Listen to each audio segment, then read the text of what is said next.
بسم اللہ الرحمن الرحیم۔ السلام علیکم، میں ہوں آپ کا بھائی عباس حمدانی، آپ دیکھ رہے ہیں جعفریات ٹی وی۔ آج کا ہمارا موضوع گفتگو ہے انقلابی امن یا آئیڈیل دور۔ دوستو، یہ انقلابی امن کیسے قائم ہوگا؟ اس سوال کا جواب انجیل مقدس میں دیا گیا ہے۔ وہ تمام میرے کوہ مقدس پر نہ ضرر پہنچائیں گے نہ ہلاک کریں گے، کیونکہ جس طرح سمندر پانی سے بھرا ہے اسی طرح زمین خداوند کے عرفان سے معمور ہوگی۔ یساع باب 11 آیت 9۔ ہم بعض اوقات سوچتے ہیں کیا یہ ممکن ہے کہ گوشت خور جانور سبزی خور بن جائیں؟ جدید سائنس اس بات کا جواب ہاں میں دیتی ہے، کیونکہ چند جینز میں تبدیلی لا کر ایک گوشت خور جانور کو سبزی خور بنایا جا سکتا ہے۔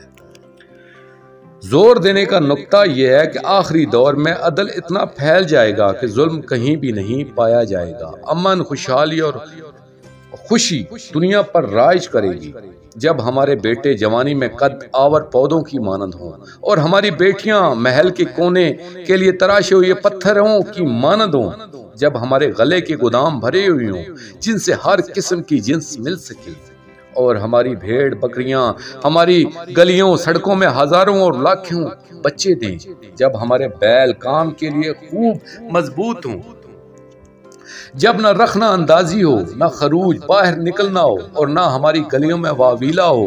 مبارک ہے وہ قوم جس کا یہ حال ہے، مبارک ہے وہ قوم جس کا خداوند ہے۔ زبور 144 آیت 12 سے 15۔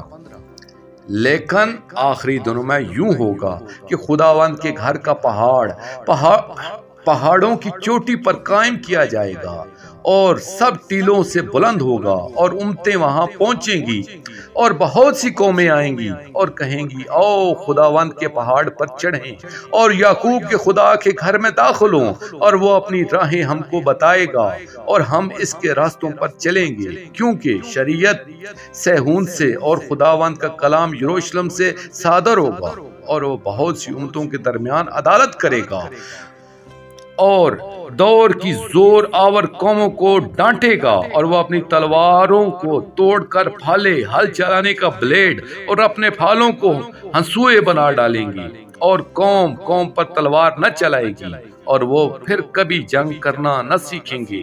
تب ہر آدمی اپنی انگور کی بیل اور اپنے انجیر کے درخت کے نیچے بیٹھے گا، اور ان کو کوئی نہ ڈرائے گا، کیونکہ رب الافواج نے اپنے منہ سے یہ فرمایا ہے۔ میکا باب 4 آیت 1 سے 4۔ مندرجہ بالا حوالوں سے یہ بالکل عیاں ہو جاتا ہے کہ اس مخصوص دور کی یہ خاصیت ہوگی کہ جنگیں بالکل ختم ہو جائیں گی اور ہتھیاروں کو مفید آلات میں بدل دیا جائے گا۔ ایک مشہور کہاوت ہے کہ ہر کتاب کا آخری صفحہ ہوتا ہے۔ اگر یہ صحیح ہے تو موجودہ گلا سڑا نظام یقیناً ختم ہو جائے گا۔ اس دنیا کے تمام ساکنان اپنے اعمال کی سزا و جزا کا سامنا کریں گے۔ پسے ہوئی اور مظلوم طبقے کی یقیناً تلافی کی جائے گی۔ تمام الہامی مذاہب کی کتب میں یہ درج ہے کہ آخری دور میں ایک آفاقی رہنما آئے گا اور دنیا میں ایک مکمل و ابدی امن قائم کرے گا۔ جب ہم بین الاقوامی سطح پر فلاحی اداروں کو دیکھتے ہیں تو ہمیں ان چیزوں کا احساس ہوتا ہے کہ جن کی انسانیت کو ضرورت ہے۔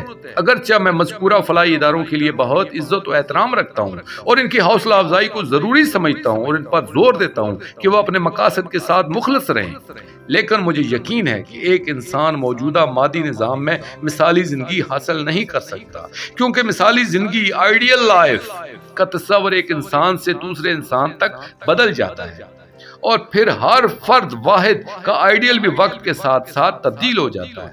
یعنی ایک کروڑ پتی کا آئیڈیل ارب پتی بن جاتا ہے، جب وہ ارب پتی بن جاتا ہے تو اس کا آئیڈیل کھرب پتی بننا ہو جاتا ہے۔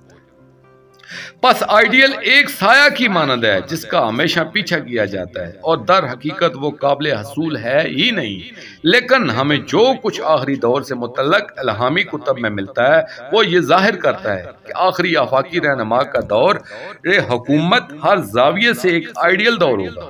انسان کی زندگی مادی اور روحانی ہر دو نقطہ نظر سے مثالی ہوگی۔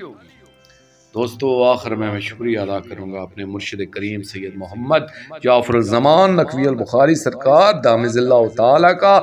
یہ مضمون میں نے ان کی کتاب موعود الرسل یعنی دنیا کا آخری رسالہ اعظم سے پیش کیا ہے۔ اور آخر میں اپنے پاک شہنشاہ کی بارگاہ میں دعا کریں گے، الجل یا فوز العظیم، یا امان الخائفین، یا بلد الامین، اجل اللہ تعالی فرجک وصلوات اللہ علیکہ یا رب محمد و آل محمد صلی اللہ محمد و آل محمد اجل فرج آل محمد صلی اللہ علیہ وآلہ وسلم۔